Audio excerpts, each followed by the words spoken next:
So our next speaker is Dr. Steve Pollman. Steve hails from Utah and has been involved in pig nutrition for many years, firstly in academia and extension, followed by various operational roles with the Smithfield Foods Group in the US. Steve's presentation today is US trends in pig production. Please welcome Steve.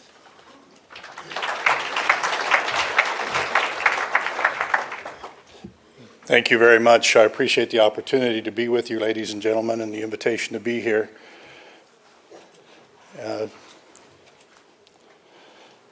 First, being from Utah, I want to say thank you for sending one of your sons to play basketball in our country. He is one of my heroes, and I want to say thanks to you to sending him there. We're going to continue to get better. So if there's any Joe Ingles fans in the audience, tell his mom hello for us. You know, I've been asked to address things that are occurring in the U.S., share some benchmark information, as well as some financial indicators, and then at the end share with you a few tips that you can put into practice to make your business go better. You know, it kind of reminds me of a story. I'm a father of 5 kids and I've traveled a lot in my work life. One time I flew away and came home, and one of the challenges was my 9-year-old was sleeping with mama.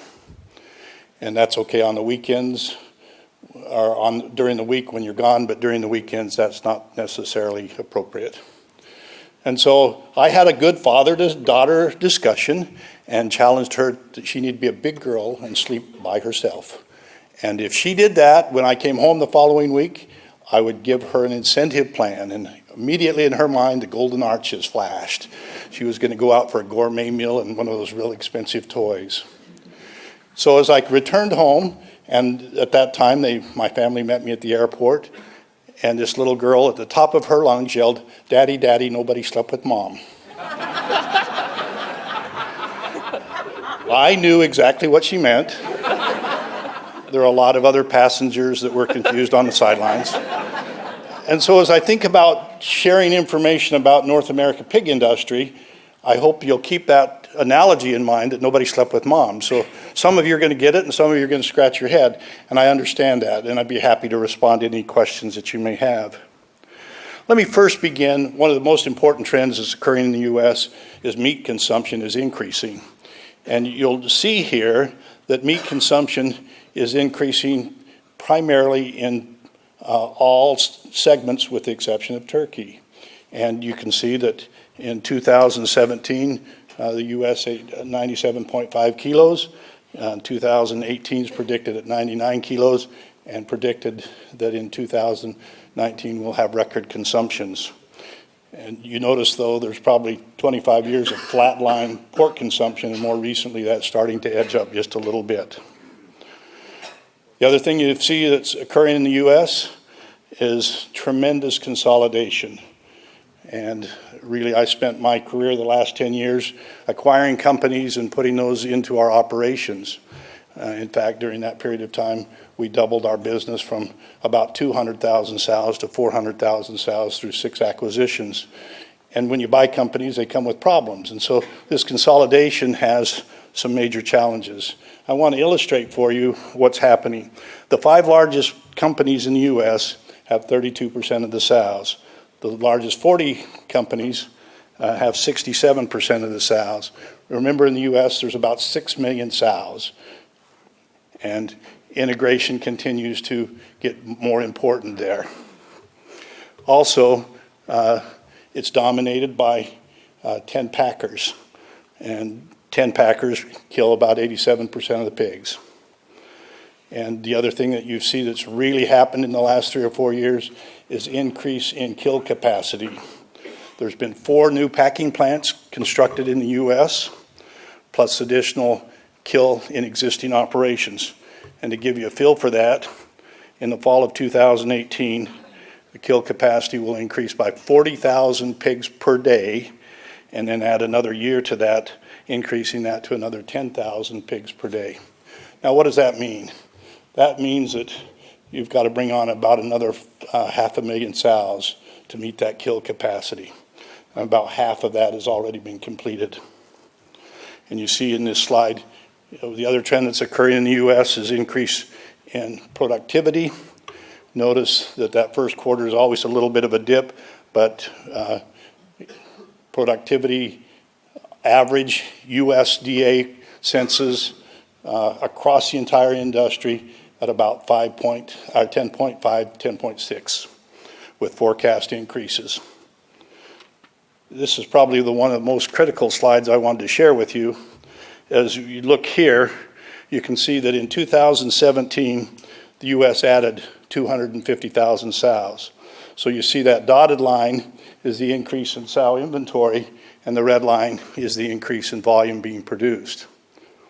And so how is that occurring, and why is that occurring? One of the reasons that increased volume is there is our slaughter weights have continued to increase. Today, our average slaughter weight in the U.S. is about 97 kilos, increasing at a rate of about half a kilo per year. And at the same time, back fat levels have not changed during that period of time. And so in an integrated system, the heavy pig makes the producer more money, and it makes the processor more money. And that's a very fundamental thing that I think that one of the opportunities for you to continue to think about is to say, how do you continue to move your slaughter weights up? This is an impressive diagram prepared that shows the increases in market inventory. In the U.S. inventory, you can see that during this period of time, there's been a substantial increase. And notice in the red letters, that's the slope of the line, saying that the U.S. is producing about 500,000 more pigs per year during that period of time, with a high correlation. So tremendously growing industry. And part of the reason that's occurred is because of the exports. Exports today represent, across the industry, about 23% of the total pork produced. And when I first got in the industry, we were a net importer of pork. And so you can see that back in the 70s it was 1% to 2%, and today, and some companies, the company I work for, 30% of their product was being exported. And another probably real important opportunity for you to think about. Now, what does exports mean to the U.S. industry? Studies would show that the exports there represented an increase of about $50 per pig over that period of time. Now, if any of you have been following the news, and I can't imagine Donald Trump not hitting the television here, the most recent estimate is because of the trade debate with China, about $18 per pig have come off the market because of the uncertainty of China. So for sure that is one of the things that will be ongoing on the producers' minds in the U.S. Now, Mark showed this same diagram showing part of the reasons the U.S. is in the export business is because cost of production, they're low-cost producers. Far and away the lowest cost producer, and this is expressed in euros per kilo of hot carcass weight. And as Mark mentioned, Europe falls in the middle of that group, and really the U.S.'s competition for the export business is Europe. This is an indication of the profitability of the U.S. industry over a period of time. The bars above the line show the amount of profit per pig. The bars below the line show the losses during that period of time. And you notice those great big bars in the middle of the graph. That was during the PED episode. So during PED, where we had pig shortages, we had the greatest profits our industry's ever experienced. Well, us as swine producers were whining and groaning. Stock values improved and profitability was enhanced. And so there's usually some silver lining in those problems that come along. Now, when we look at where are we now, we're making a little bit of money, but the forecast in the next 2 years is pretty much a break even with all that growth coming on, and with the uncertainty of the export business is pretty critical. Now, one of the challenges I think we have in the pig business is we have lots of numbers to look at, and what are the critical ones? And this particular evaluation caught my attention. What factors really, truly influence profit that we have control over? And the ranking of those 5 are here: nursery to finish mortality, percent calls, pre-weaning mortality, finishing cost per kilo, and wean pig cost. Now notice in there, there's no place where it shows pigs per sow per year. And sometimes that's a bit of an oxymoron and a misnomer. There's lots of focus on that, and it's critical, but it really does not hit the radar in profitability. So the factors that did not hit are shown here: market price, market weight, market age, finishing caloric efficiency, which is just a different way of saying feed efficiency, but you're talking about caloric conversion, and then number born live.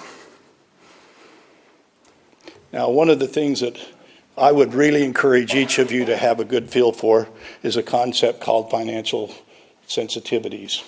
A financial sensitivity is an incremental change value, and this is a tool that we use to help our people understand what is the financial impact. Now, the numbers are not so critical here, but it's the concept.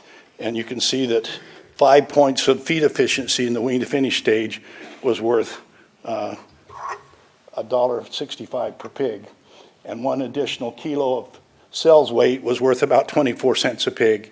And so these sensitivities get established, and then they help your production people equate to what's really important in the business. And notice that a half a pig more is worth about $3 per pig.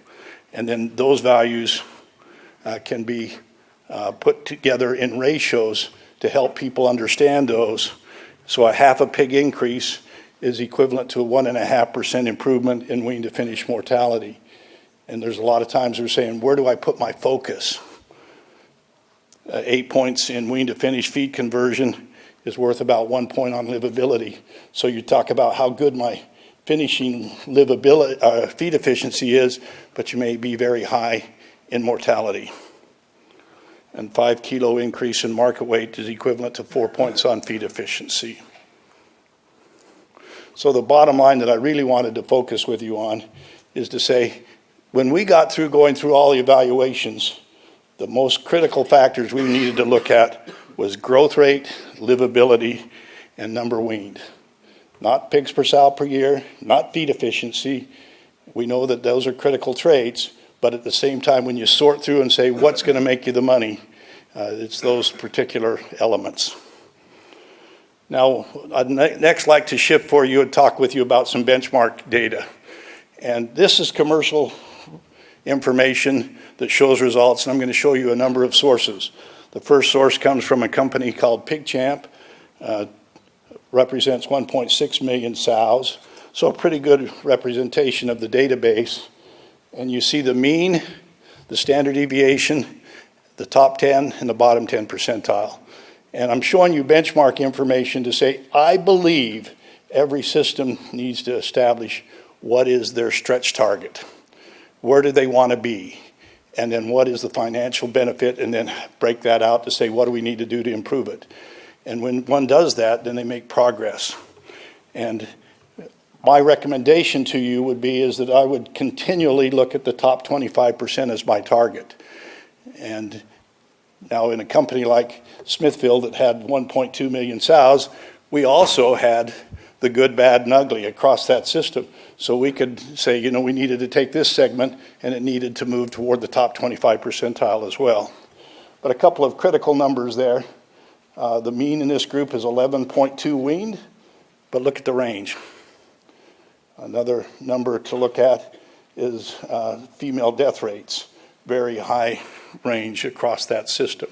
So tremendous industry variation.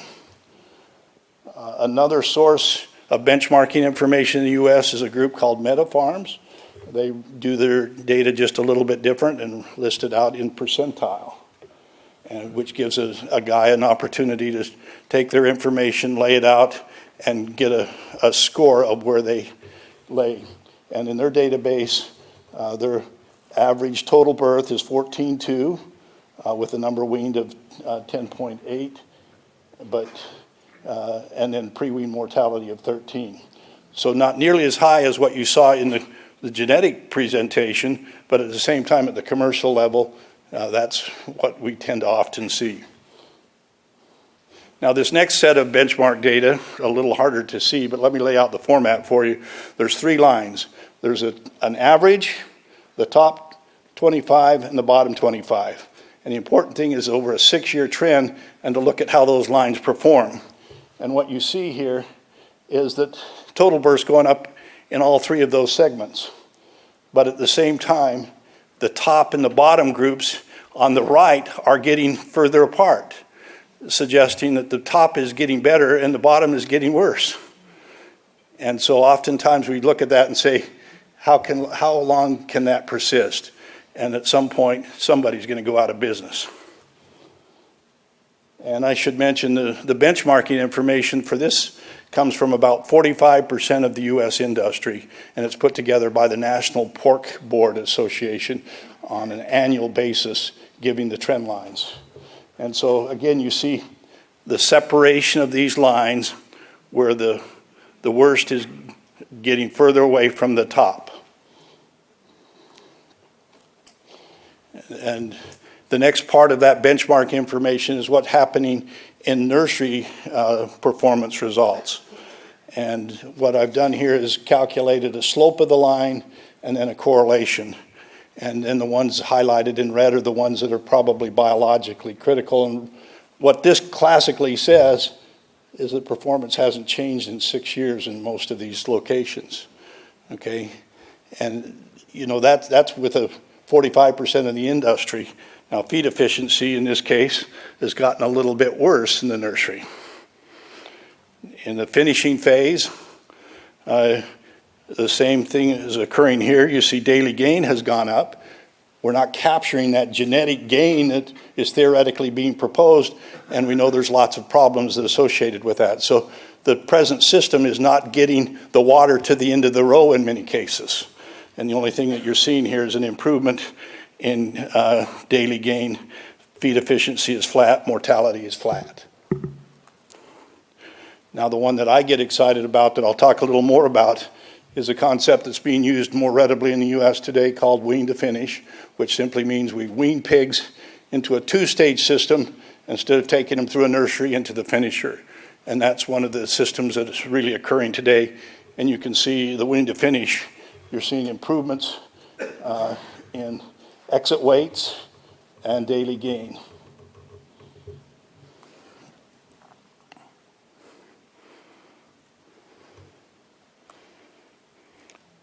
Now, one of the real perplexing challenges in the U.S. is that finishing mortality is increasing across all 3 of those groups, the top 25, the bottom 25, and the average. So we're weaning more pigs, and our finishing mortality is getting worse. Now, the net effect is we're still producing more volume of pigs, but we're losing some of the efficiencies. Now, another set of benchmark data, again from the MetaFarms group, showing that the wean-to-finish group with about 7 million pigs has a mortality, remember that would be nursery and finishing performance together, of 4.9 with a daily gain of 720 grams a day with a feed efficiency of 259. And then you can see the percentile listings for the wean-to-finish.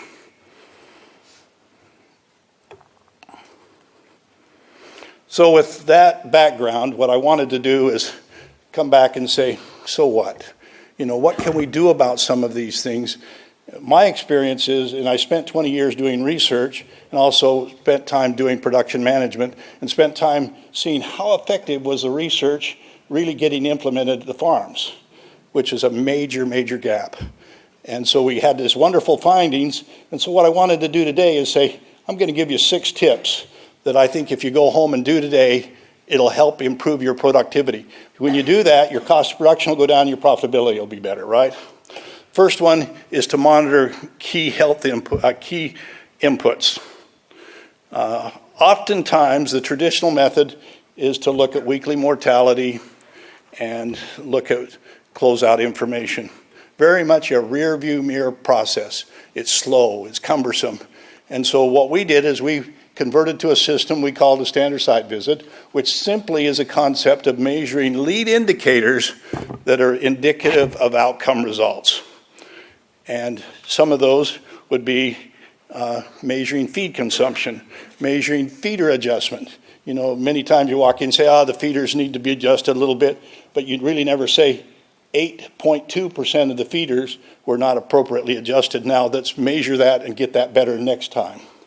And so measuring some of those lead indicators to get more predictable results. It'll change the way performance occurs and also make those people working in the barns more sensitive to the real indicators.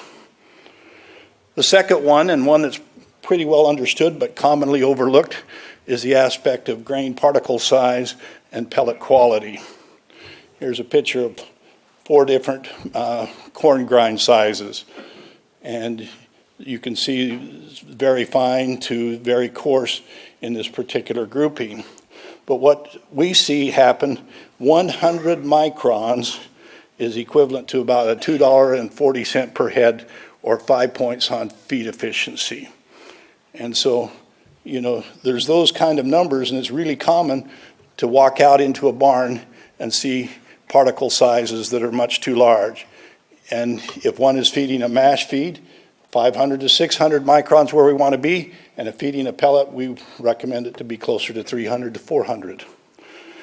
Pellet quality challenges the same thing. We pellet it, and then we feed something that looks like these top 2 pictures of 20% pellets and 60% pellets, and we got the cost sunk into pelleting, but we don't maintain the quality. And so pelleting over mash feed today, it represents about $12 to $13 a ton. I would imagine you're using pelleted feed, but in some of your smaller operations where you have grind and mix systems, you're going to be using mash feed. And just some data to support that, to show what the impact of pellet quality really means. First, looking at the mill at 255, and then a feed conversion with good pellets at a 2.4, and you can see that when you mix some of the fines back in and create a mixture of 70% pellets or 50% pellets, performance gets worse. And if you get out here where pellet quality is bad, it's not different than the mash feed. And so this differential between good pellet quality and is about $2.60 a pig. The third area that I'd challenge you on is to give consideration to weaning age.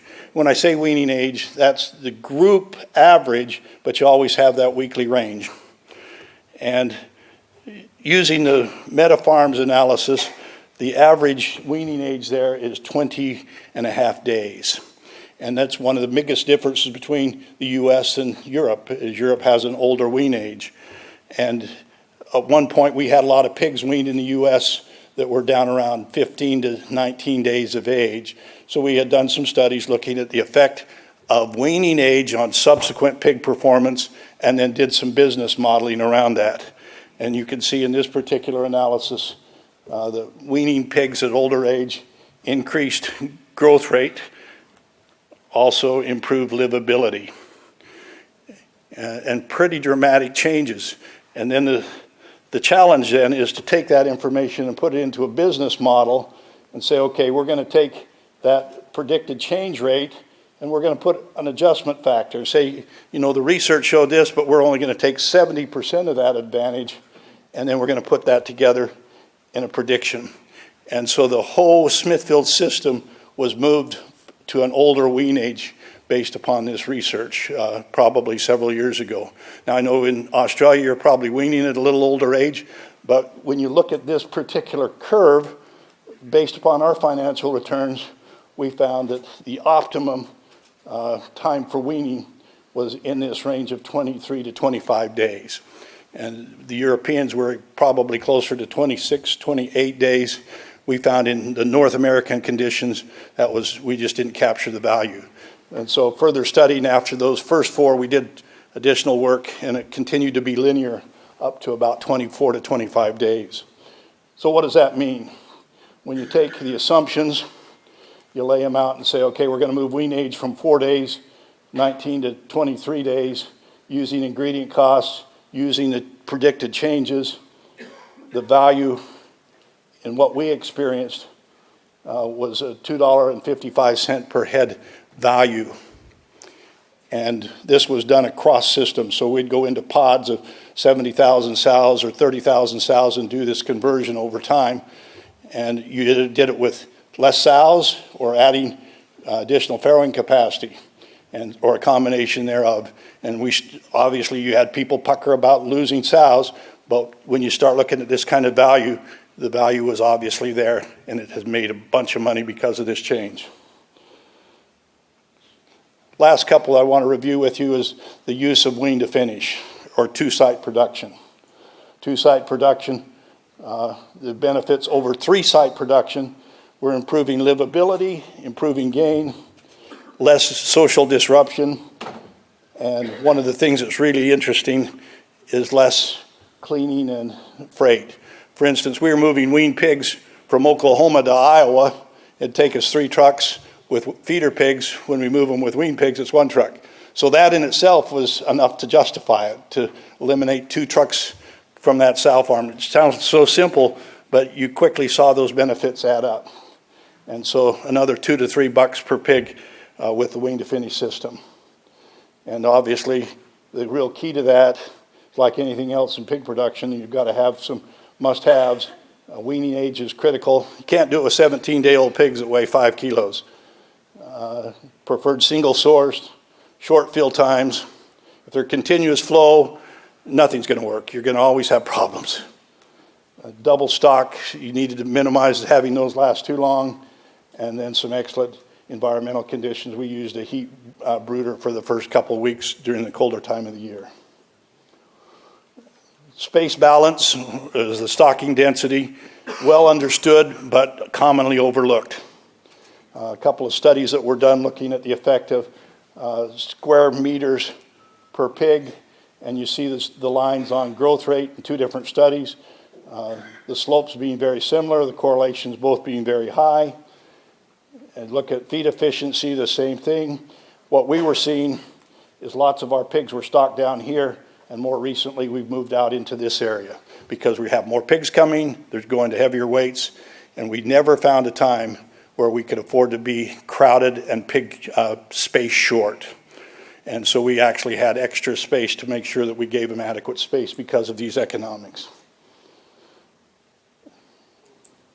And then the last item is that in the farrowing house. This test was done looking at bigger farrowing crates. This data is a little bit older, but comparing 2 different sizes, this bigger crate that's about 28% more square meter in it, and then looking at the results. This is a test result from 72,000 sows looked at by parity, and as one might expect, you saw some improvement with the younger sows, but most of the improvement was with the older sows, seeing 1/2 to 6/10 of a pig more by just the size of the crate, plus a little heavier weaning weight.